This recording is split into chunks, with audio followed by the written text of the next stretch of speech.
ba chroniqueur na ba journaliste bazo soutenir musala na biso eloko to senga bango bino nyonso boze belé ba page polémique ba chroniqueur ba chroniqueuse to linga bino mingi mais bosunga ba artiste na bino parce que moni makambo au niveau zo kendele et ko sala bien te soki mutu moko ya na batu mususu aloba te abomba makamna mtema oka ba crise cardiaque ko batu baso sala ba crise ba eza ko bomba makamna mtema excès ba makambo ebele batu bazo ko encaisser boye ba ke bo koma ba assassin ça ke boyeba boye bien côté ah boyeba boko ba assassin parce que bozo assassiner biso moralement na l'équipe boye finga ma fane ti fimo ufuta finga ma fane zoto makasi na ebité so kaza na pomade elembisa nzoto amekopianga na en tout cas ma chérie so za live ozo kanga na ndeko no mwasi lukela nga pomade elembisa nzoto opesanga na fina na meka olemba nzoto po likama wapenga pe na comprendre hotel likama nzoto makasio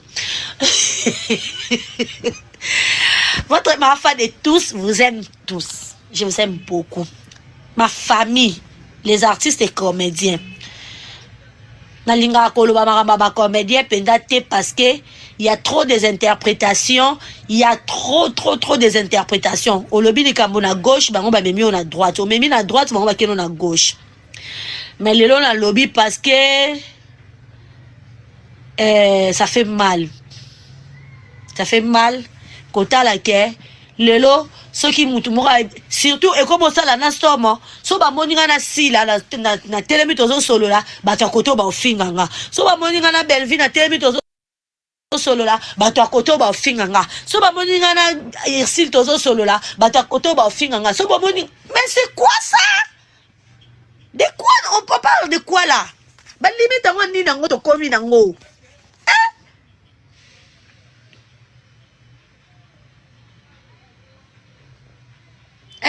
ba limite yango ya nini? Oh, bozo moteke musale zo kufa. En tout cas, biso tout toza mabe, biso maman na ngai ba comédien de toza mabe. C'est nous biso de toza mabe, c'est à nous d'arrêter ça. C'est nous à côté les makambo. Vous êtes des fanatiques, vous êtes des chroniqueurs, ba chroniqueur boliaka na mitwa batu. Ya on a uti ko lobelo ko moko. Nga na décida que na rosalara na pire petite na rosalara pe na pire té. Pourquoi? Parce que ba pire batuana le ba chroniqueur ba na besoin eza le sous ndenge ezalaka na tango akala que ozawana okota biloko na yo ozo sa ba biloko na yo boye bazo somba ba cede eza su bongo te lelo fomi lukela ba vie likambo na ba vie ndezo boma biso eloko komisi biso miyibi eza ba vie eloko komisi batu ko finga eza ba vie eloko komisi batu rando eza ba vie parce que muta otala po congolais alingaka place lisumu eza place obola mo eza congolais azalate. Là où on parle de quelque chose de bon congolais à la tête, car place où qui va finir ba générique et les cas, mais place congolais tonda kache ba vina ba fleur. Ya romoni mutunyo sa komo tali sa mandoki na yaki na bola mwezo simba te malamu na banda ofinga. Tanga bandi ofinga akomo zo abatu. Tanga bandi ofinga akomo tala. Sikoyo baso bosa na ke toza batu. Zo mona.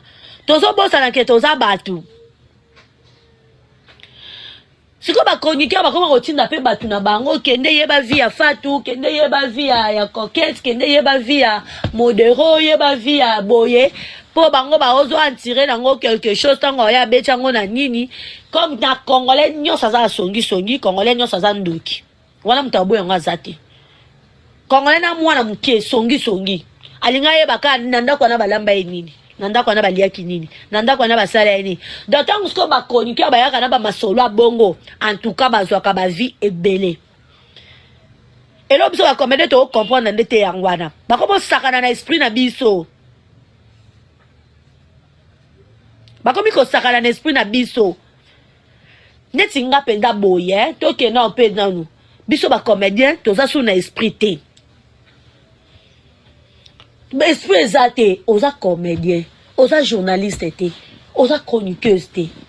Pourquoi faut bandoya lo ya ni nyango?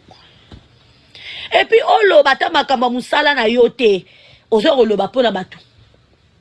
Tu viens injurier les gens pour le genre, tu fais ça pour les ça. Ça nous correspond pas.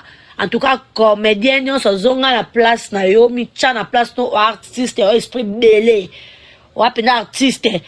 Ou le bas papa a un phénomène, ou apena mille esprits zagalo, koutan, qui te moutou montré. Faut pas être manipulé na bamakambo ezangi tina. Soto sali ba chaîne na biso, to le ki sara marambu, normal. Merci beaucoup. To le ki saka makambu, normal.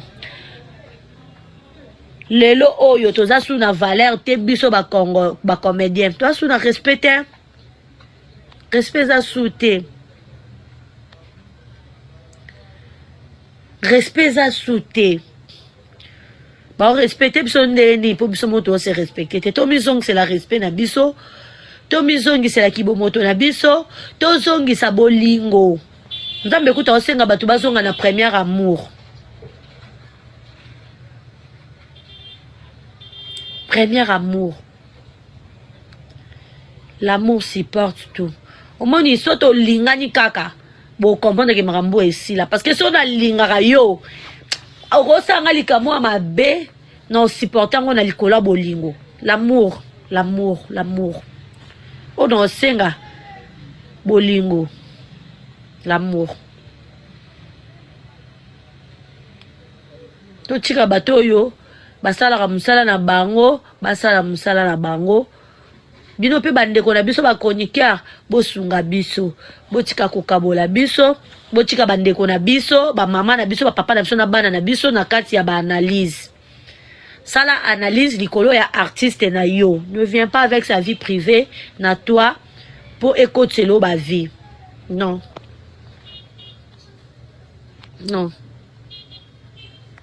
Non, non.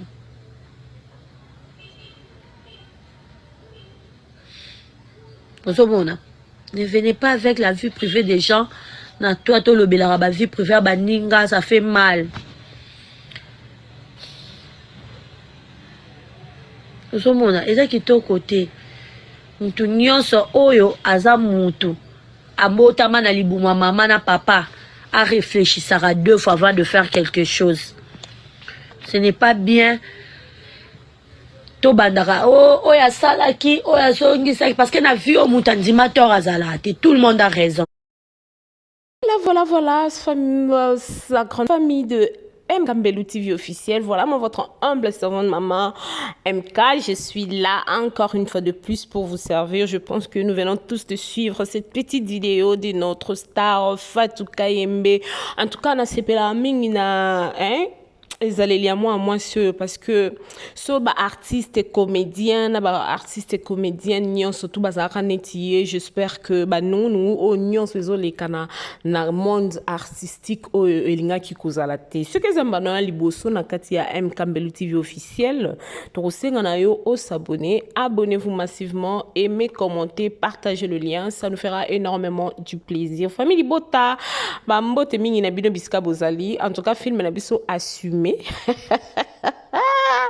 Film na biso assumé ezoleka déjà na Belle Vie Télévision. En tout cas film moko kitoko, je vous assure ceux qui n'ont pas le film wana te ndeko na ngai kene na lombango okene ko savourer écriture oyo ezali ya solo pe oyo ezali ya manilonga. Ndeko nanga Fatou auti koloba likamakamu moko eza très important. Yo oza artiste oya liboso caméra pour parler pour kumisa artiste mususu ko dénigrer artiste mususu la famille et puis si ezo pesa participer mawa musala oyo lelo oyo musala théâtre etomboli batu ebele ezo sala pe batu ebele ba s'en sortir mais kaka bino moko ba artiste comédien bozo ko dindisa musala na bino boza komikanga.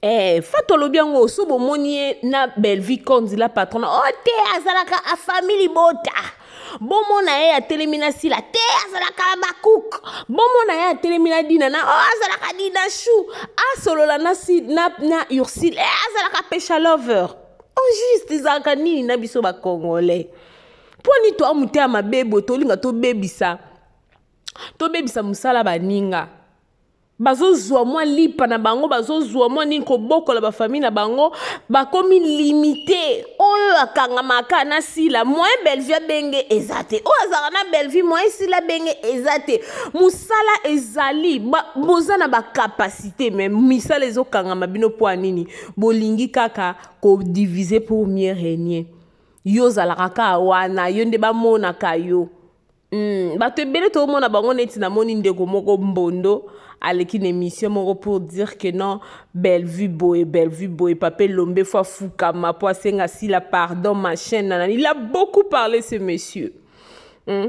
Il a beaucoup parlé. Yoza artiste, oza ancien comme tu le dis toi-même ndeko mbondo. Mais pourquoi koya koloba ba bêtise na écran? Koya koloba ba bêtise na kombo ya papa Masumu, koya koloba ba bêtise na kombo papa Ngalufar, mais au juste to ke wapi. So bino moko boza nom ko se respecter te. Bokanti ba fando ba ota bino ba respecter bino. Non? Ba respecter bino te? Ba respecter bino te. Kolinga mutu ezaka choix ya mutu.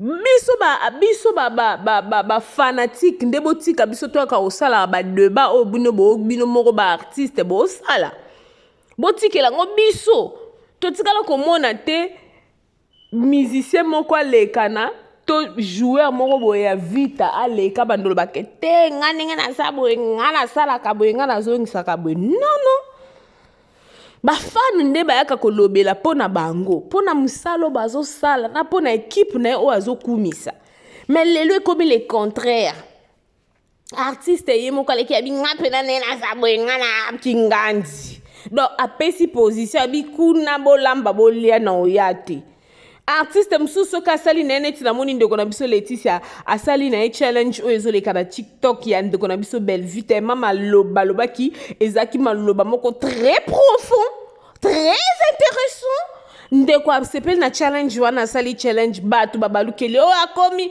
alongwe mukala Ursula akomi mukala Bellevue oh la Congolais na sala yoko nanyakela Congolais ki mutema mabe ya modelo to otikati. Bozo exemple a Fatou Kashika, Kaimbe. Bozo exemple ndeko na biso soba artiste nyonso pa na olobango na chiema ina munokote. Soba artiste nyonso tubo comme na comportement ya Fatou. J'espère que musala na bino yo bon. Tala Naomi Barcelone. À l'équipe on a koloba likambo ezako se passé entre les Abakouk et Davina. Et comme il y a des insultes, et pourtant, il y a qu'elle était au milieu du village. Elle a parlé pour Amona qui s'en allait trop. Ils ont dit que ma béming et que musika. Et si qu'on a condamné Davina a condamné, et si qu'on a loba ni lobby donc c'est ça. Elle est venue parler à lobby na nenga ma bête mais comme il y a benjir ba comme au finga e baba cook ba comme au finga e que non boy aza hypocrite. Franchement, la grande famille de M. Kambelu TV officiel, ngai na habité à lire autres kende kandeto fata lobby théâtre et koufa. Théâtre et koufa. Pourtant et koufa nde batu bango balongola biso ba stress. Toroye ba stress na biso to zalaka nango to tambola nango de gauche à droite. So toro si sango ndeni. Po ki mutema mabele ki biso public.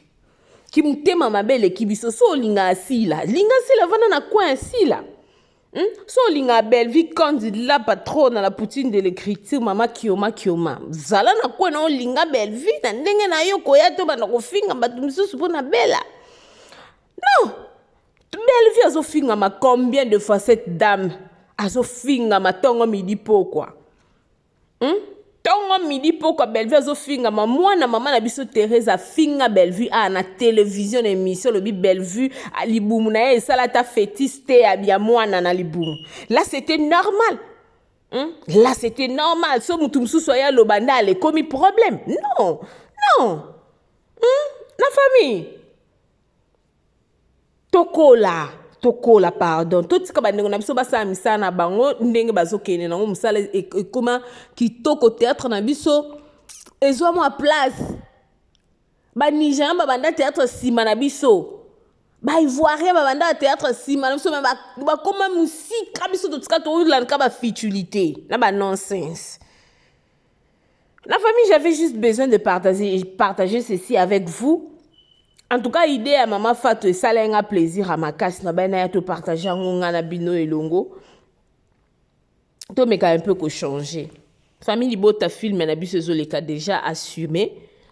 En tout cas, le loto, le troisième épisode est le 21 août 2024. Le troisième épisode, il y a film na biso assumé. En tout cas, to assume kapé makamon là to zo salé.